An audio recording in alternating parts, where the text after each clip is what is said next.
Welcome to geography session. We are still looking at earth movements. Today we want to look at the classification of earth movements. Earth movements are classified on various bases.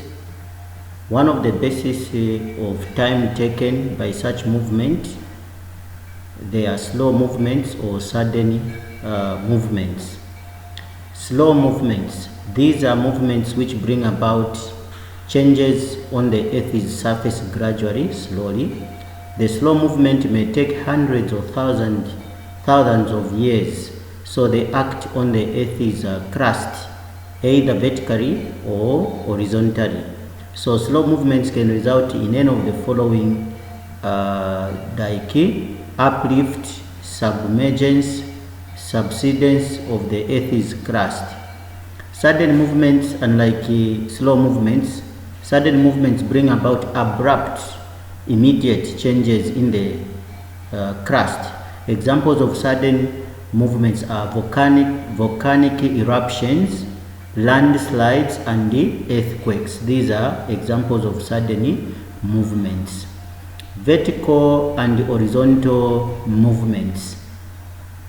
Slow movements can further be divided into vertical and lateral, depending on whether the Earth's surface has gone up from one side to another horizontally.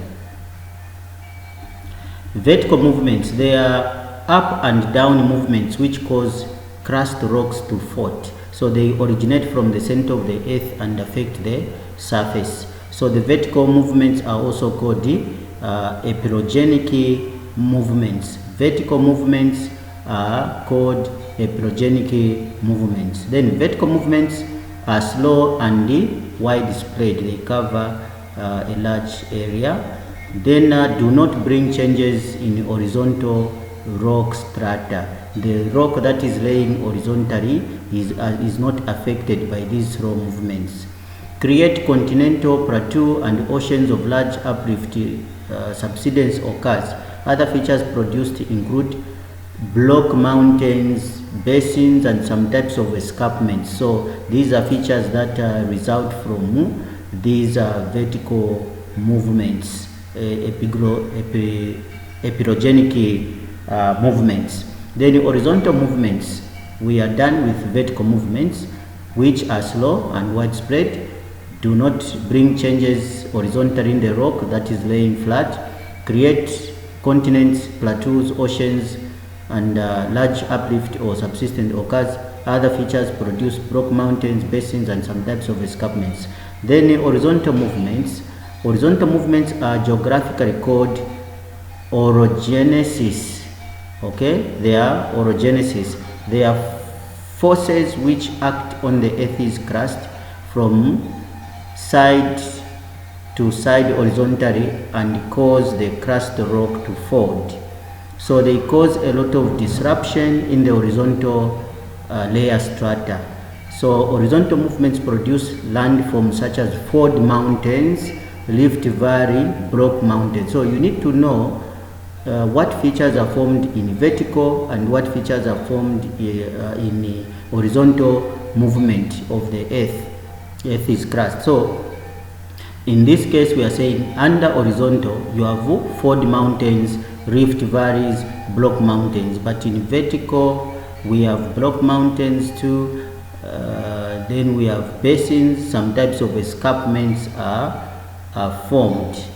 So forces of tension and compression. So now we are talking about movements. Do they come on their own? Are there forces that are involved? We did physics, okay? Every action there is an opposite reaction. So forces of tension and compression. Both horizontal and vertical movements exert forces of tension and compression which produce impressive landforms. So differences between compression and tension forces. What are the differences? Compression, on the first column we have compression force, on the second column we have tension force. So compression of forces exert pressure from both sides that is the forces push towards the center. So the force under compression pushes towards the center, while tension forces exert pressure from opposite direction.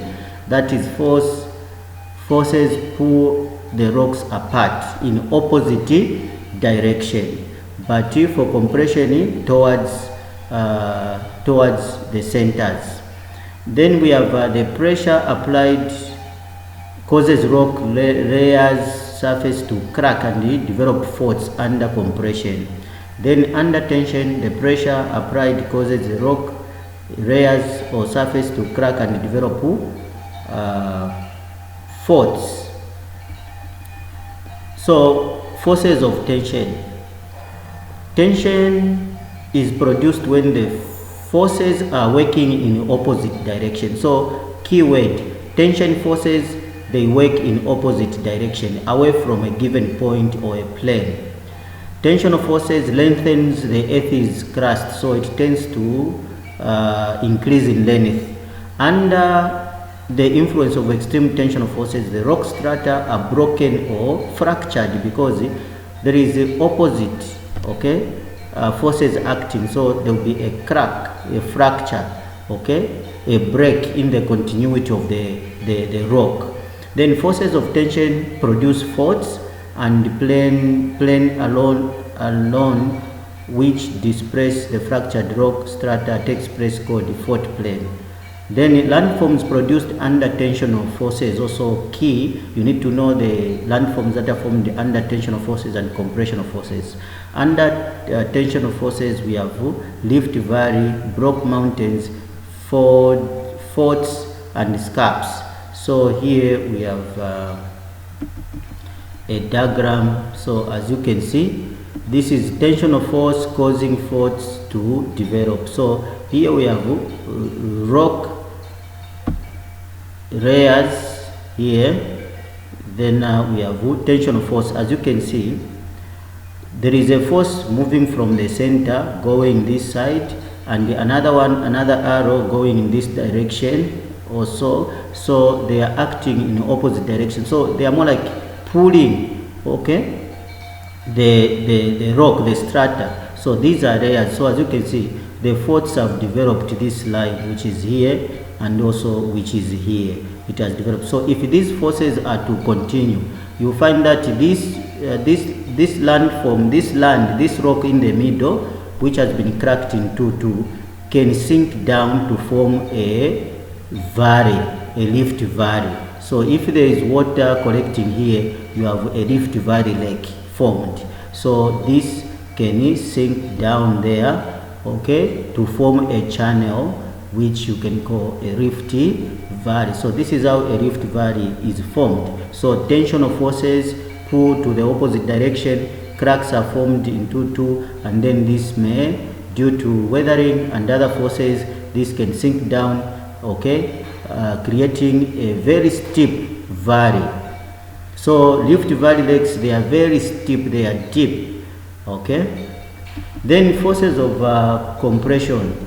Forces of compression occurs when the rock strata are pushed against the hard plane from the side or from both sides towards a given point. So these, they will go to a given point. So the compression forces shortens the Earth's crust, leads to bending, warping. So the other term for bending is warping of the rock layers. So compression forces produces fold mountains. So compression forces create or produces fold mountains. As you can see, the force which is coming from this side and this side, they are coming to a central point, and compression faults develop. So the crack also has been formed there and there. This is what happens. So it will form a fold mountain. So folding, what is folding? Folding is the process which involves slow bending of crust rocks over a long period of time as a result of compression forces acting on young rocks. Then fold is the bend in the rock as in response to compression forces. So therefore, folding is the bending of the rock strata due to compression forces. So sometimes they ask question, which of the following is